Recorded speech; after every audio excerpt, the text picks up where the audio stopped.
Hello, thanks for coming. It's a great pleasure to introduce Maddy Harland this morning. Maddy is the co-founder and editor of Permaculture Magazine, and we've got copies of this book today as well, which is a collected editorials from 1990-ish. Bit And mid-90s. Early 90s. Yeah. I think it definitely starts in the early 90s. 96, I think, are the early years here. So I've been reading this book recently, and one of the things I found most interesting was the contextualization at the beginning of each chapter, the world population, events that are happening in the world, and what happens with the permaculture movement. And it actually begins as a very small movement that not very many people know about, and even less believe in, probably. And your life begins as a young mother, and you end up with children having left home, and you end up with, or nearly, and you end up with a permaculture world that's now very much accepted and growing hugely. But many of the problems still exist. Many of the problems just go around and around, and in some cases get worse. I wondered how it was for you, this process of reviewing your life, really, because it's not just a review of, they are the editorials, but it's like a life review, isn't it? How did you find that process? It was a process, and I decided to put some personal notes in it as well, because I'd written all of these columns for over 20 years, and they were mostly looking outward at the world and at the world of permaculture, and there wasn't very much that was about my own life, and I felt that I owed it to anyone that was going to read it to have some insights to what was actually happening to me as a person during this period. So, as you say, I mean, I had a second baby. I had to become a primary carer for my mother, who developed progressive dementia. All sorts of life stuff happened amid this growing permaculture movement and publishing activities and also community activism. Well, that's the other thing. It's not like you were only just doing one thing, is it? It's not like you were just bringing up a young family and the editorials. You're also starting a book publishing company, and you were starting an online green business as well. You know, there's all these different aspects to what you did. Yeah. It never sounded dull. And we set up what was called a LETS system. Do you remember those? Local exchange trading system. So one of those money-free community groups. We set up the Sustainability Centre, which used to be a naval base that is now a thriving educational centre that gets about 3,000 kids and lots of adults visiting every year, and people go and camp there and stay. We got involved with a programme called Gaia Education that Lush works with, which is all about training people in low-impact cooperative ways of living, and that's thriving in all sorts of places in the world. I had an email from Bangladesh about their 6th permaculture design course that's running this week, and all sorts of amazing projects all over the world. So we've had a very privileged life, actually, to get involved with lots of things and not just publishing. Yeah. Although publishing is exciting too. One of the things that really left an impression with me from reading the book was about how you became involved in permaculture in the first place, because when you describe it in the way you just did, it sounds like this lovely journey. But actually, there's bumps in the road, isn't there? There's times when you think, oh, you know. And there's this one moment in the book where Maddy's talking about your husband, Tim, saying he wanted to buy a farm, and you get really angry. You get really angry, but not just because he's proposing this complete lifestyle change, but that moment where you go, oh, shit, I'm going to have to do this now because I can't unknow it. So it'd be really interesting to hear about that a little bit more, because in the book you touch on it, but it's one of those revealing moments of responsibility and action. It was very funny. We had our first baby in 1989, and we, like a lot of young mums, So I was breastfeeding. So we hadn't been out for months and months on our own because this baby was very discerning and she wouldn't even take expressed milk. She was just one of these babies that latched and that was it. So we went out for a meal for the first time in probably a year or something.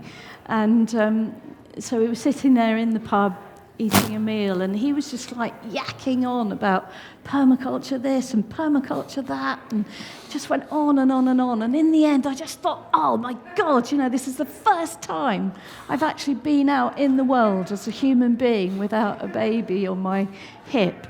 And here we are, we're meant to be having a really romantic night out, and he's talking to me about bloody permaculture. So I slammed down my knife and fork and said, I'm not going to be a fucking farmer's wife. And I actually walked out of the pub. I was so cross. But really what it was that I knew that he was right, because we'd got completely activated by watching a film called In Grave Danger of Falling Food, which was all about the co-originator of permaculture, Bill Mollison, and it was on Channel 4, and this was really early 90s. And I just knew, when you know that something's coming into your life and everything has got to change, who you are, your whole lifestyle, your whole worldview, all the things that you hold on to make you feel comfortable and safe. And I knew that the storm was coming, and Tim was exemplifying the storm effectively. Yeah, and I couldn't unknow it, as you rightly point out.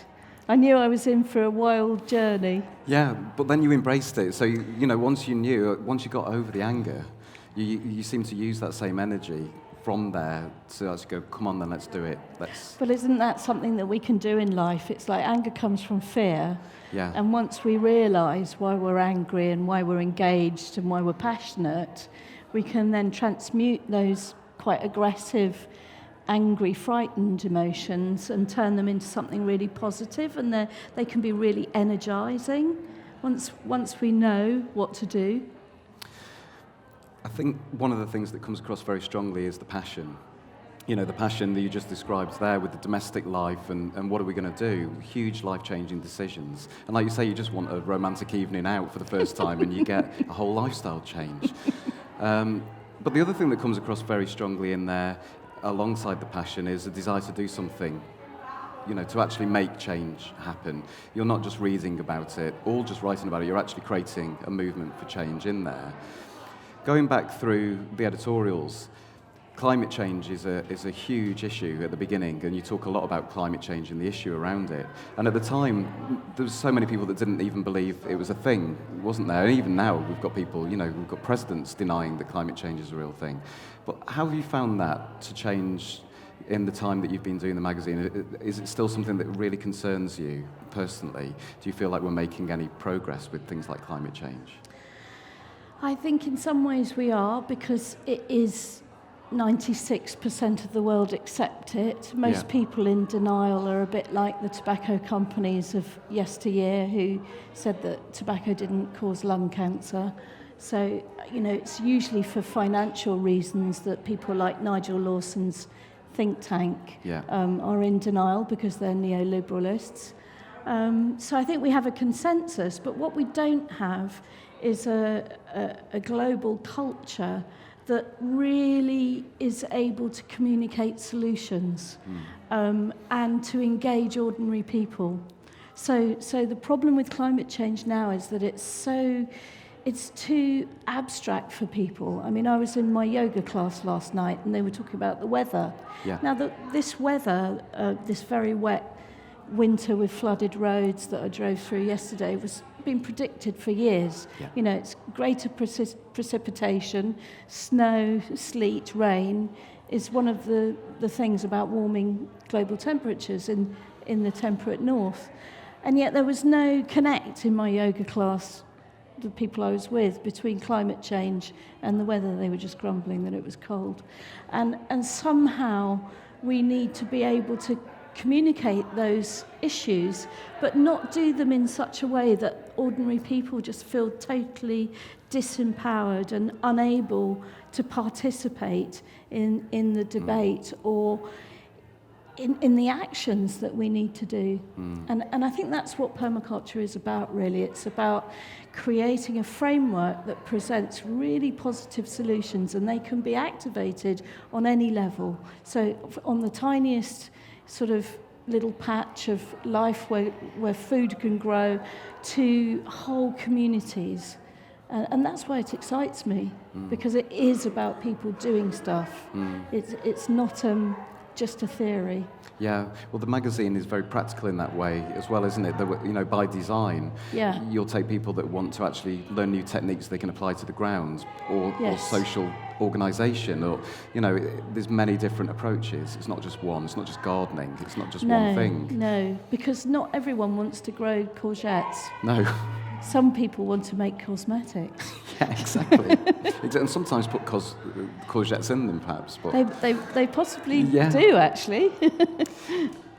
The editorials are often visionary. You talk about climate refugees in '96, and then we're here today at the Lush Summit, and we're dealing with those things in reality now. We're actually dealing with these things. The Gulf Stream, again, you talk about how that process works. You simplify something that's very scientifically complex and make it very easily understood within 1,000 words or less.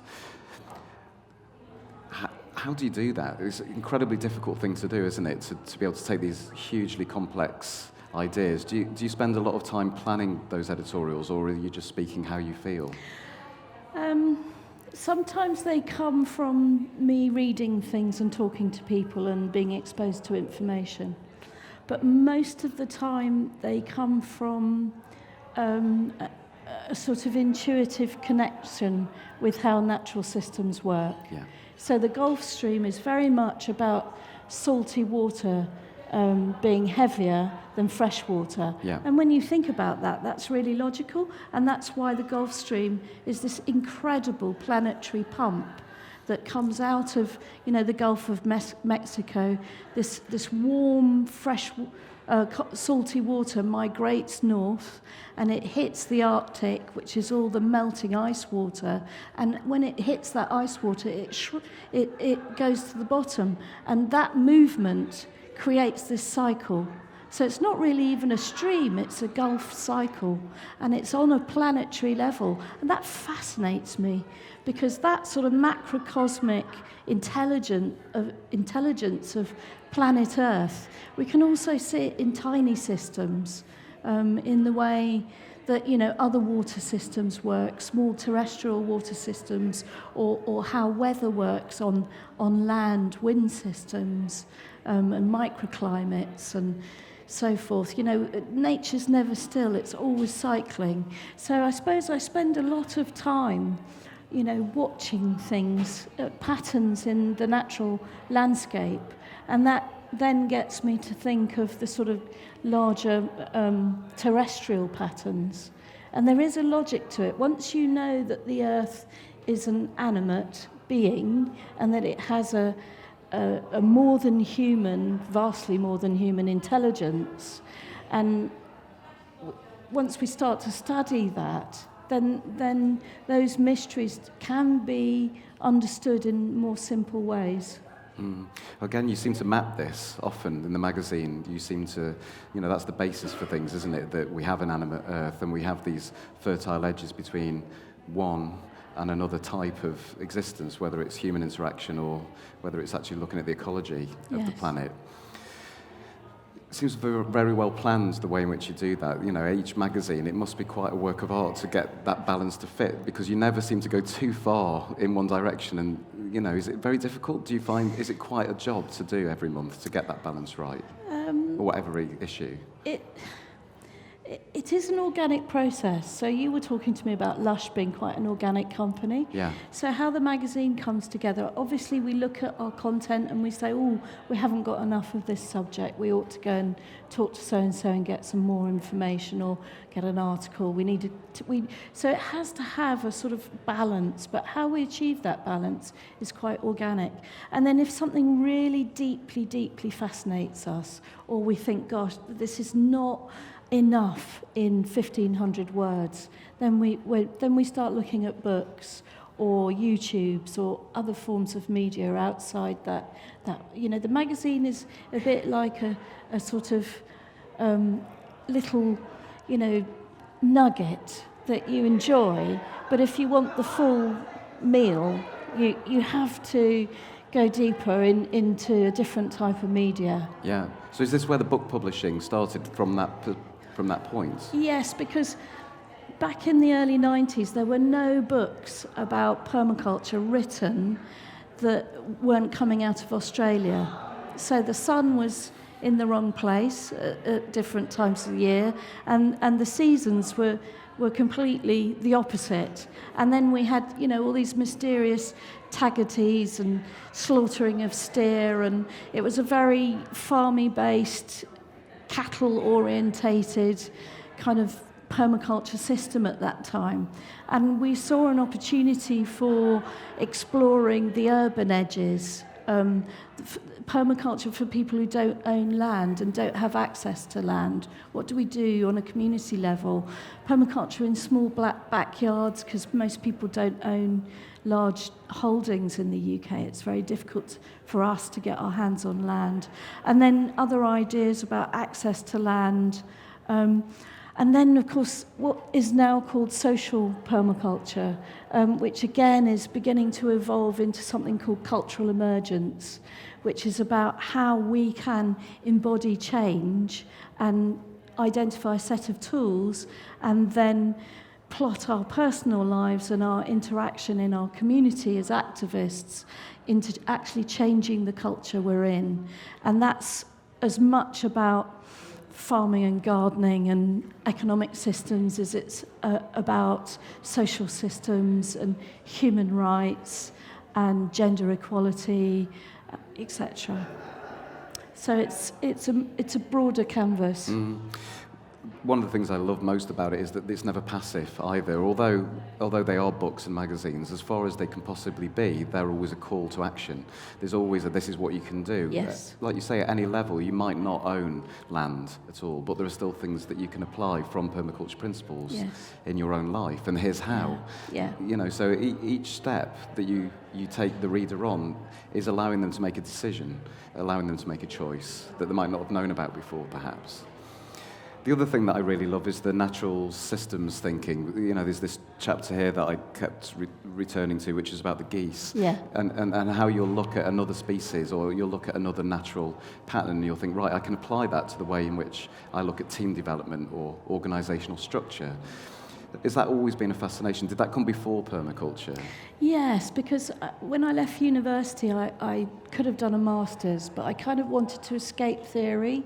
And I actually went and started a whole food shop and took tofu to the seaside part of Portsmouth for the first time. How was that?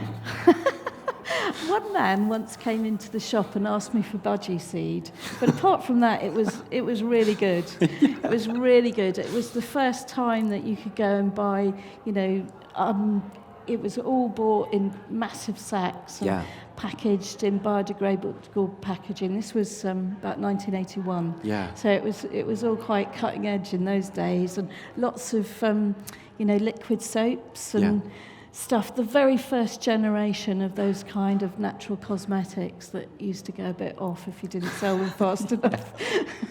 Sounds familiar. So I've always been interested in engaging with people and community and actually understanding that the consumer has enormous power and that if we can harness that consumer power instead of just always being negative about business and corporates and not really understanding that interplay. But if we can engage and activate people, then we can make huge changes.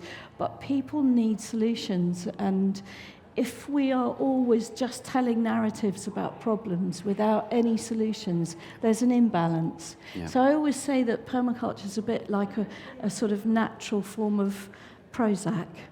That, you know, if you've got deep earth fatigue and you're sad and depressed by what's actually happening in the world, this is one of the medicines that you can, a natural medicine that you can take to change your life and heal your broken soul.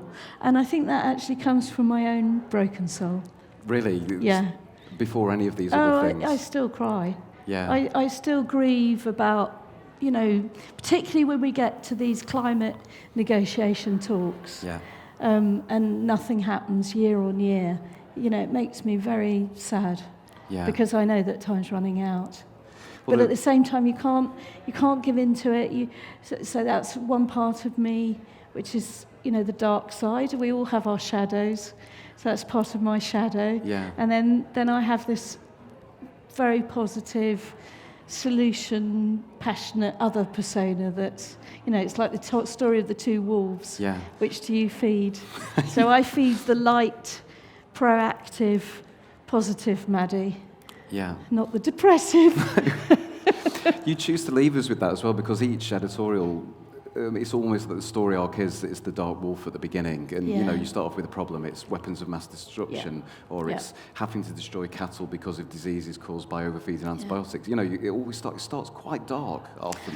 Yeah, it's interesting how the pattern emerges. You know, when I wrote them, of course I wasn't aware of that. Yeah. But it's there, but you always try and resolve it somehow, which is, here's a way through, perhaps. Yes. Or if we could just do this collectively, perhaps we could get somewhere else.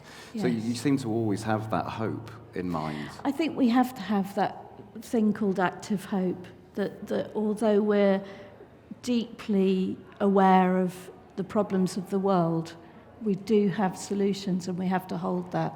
And Joanna Macy once said, we don't know whether we're the nurses that are nursing the terminal end of our world, or whether we're the midwives birthing the new world. And I really hold that dichotomy in my, you know, in my heart, that I ultimately I don't know if we're going to turn the tide back, if we're going to evolve as a human species into something less destructive. I don't know. And I think we're on this kind of tipping point where it's now becoming really critical. The patient is critical. But I still hold this idea of another world as possible.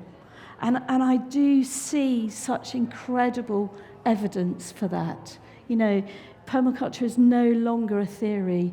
It is tested. There is now a basis of science. It's actually mostly in France at the moment that is proving that this design system can out-yield even agroecology systems and organic systems, that it can lock up 6 times more carbon by using this combination of techniques in a framework than just plain agroforestry. You know, all the evidence is coming now. Yeah. And so that hope is not sort of foolish. No, it's well-founded. Yeah. It's amazing to see those moments. It's very humble the way in which you write about it, but where you start a publishing business, you have no idea whether anyone's going to really buy many of the books. And then all of a sudden you start to have those moments where a book sells tens of thousands. You know, it goes from being almost a dream to this very real situation. And then you're having to deal with that all the time because your organisation didn't grow with those sales. All of a sudden you've got a best-selling book. And I mean, that journey, you're very honest about it, but quite humble as well, I think. You know, it's remarkable what you've done. How did that feel at the time when all of a sudden you've got this title that just sold way beyond anything you could imagine?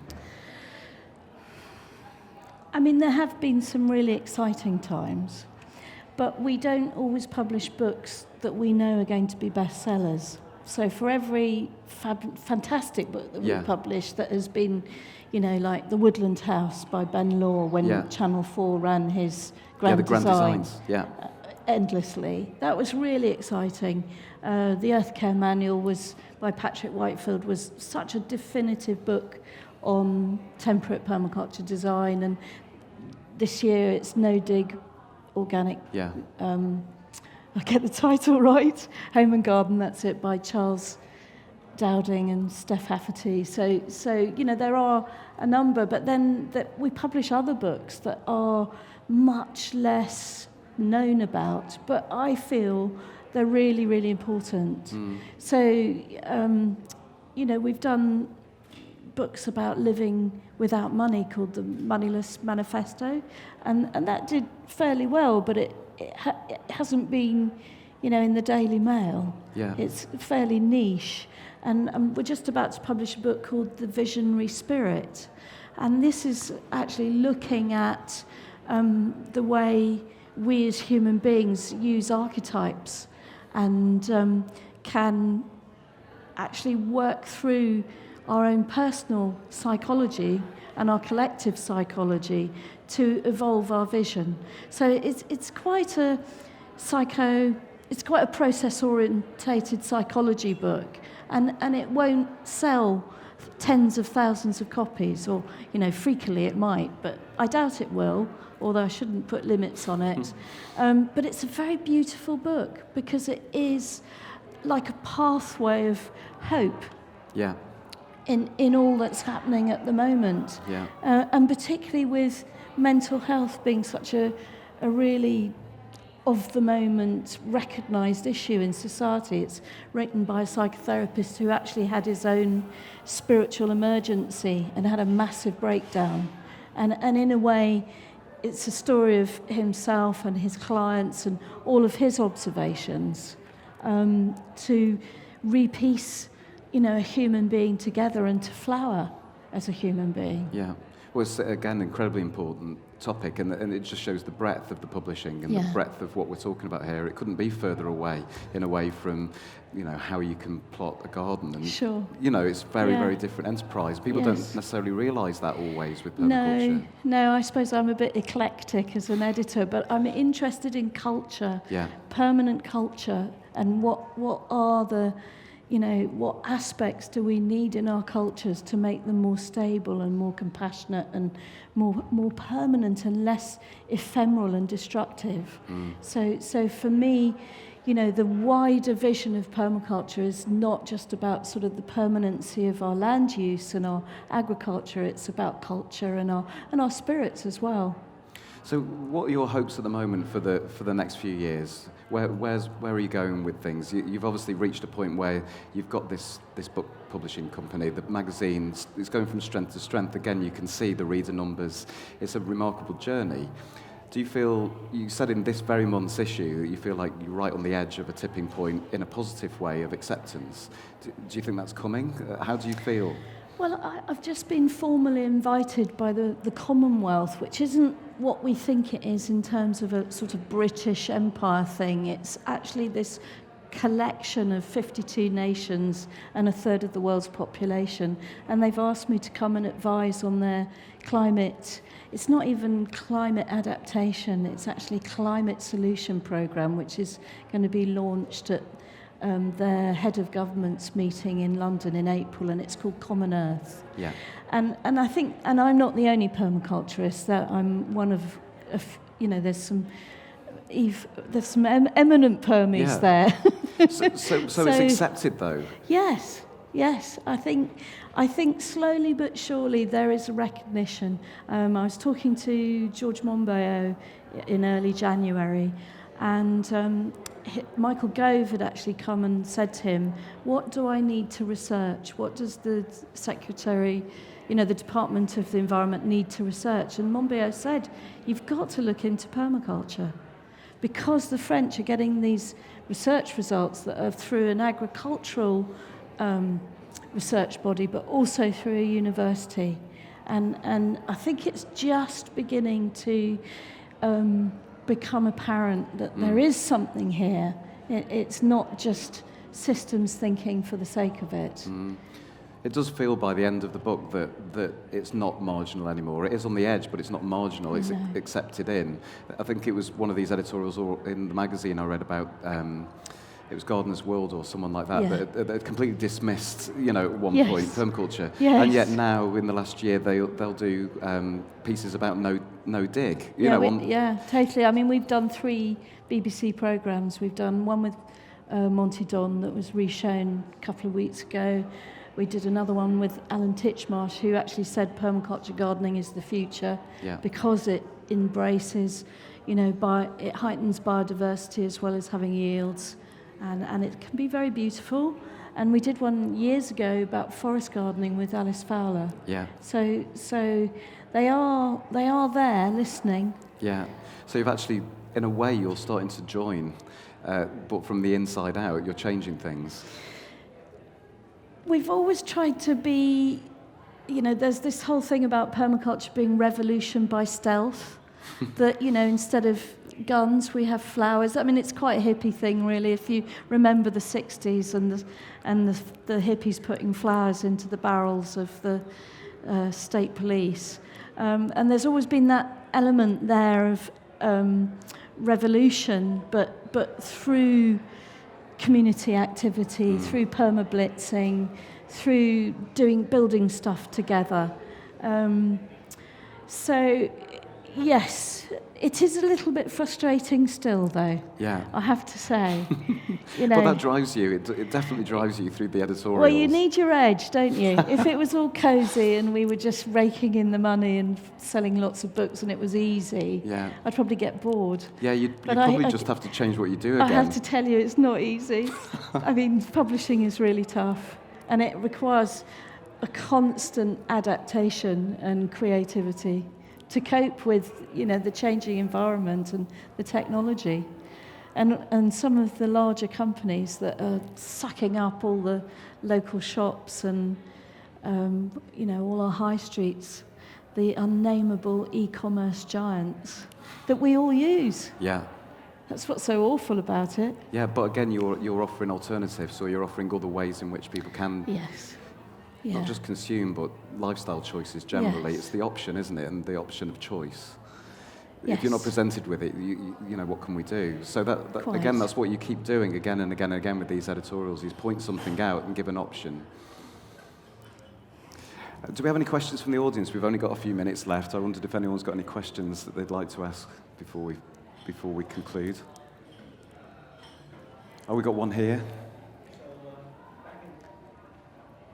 So back in the 70s, my wife and I bought an acre of small holding and tried to live the good life. We had John Seymour's book of self-sufficiency and all these things we tried to put into practice. And, actually it was very, very difficult to live off the land in that way.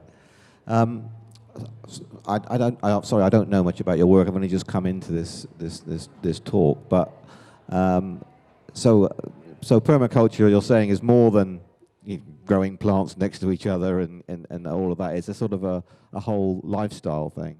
Well, it's a design framework, so it's about it's looking at whatever we're trying to design, it's looking at it in its wholeness and trying to create relationships between the elements. So if we're looking at designing a garden, we would look at the garden and obviously grow food in the most fertile, sunny area, but we'd also be thinking about, well, what's going on in our community? And how can we interact with our community and how can we share resources together? Do we all need to own a hedge trimmer that we use once a year, perhaps? Or can we share tools? Can we share produce? Can we do seed exchanges?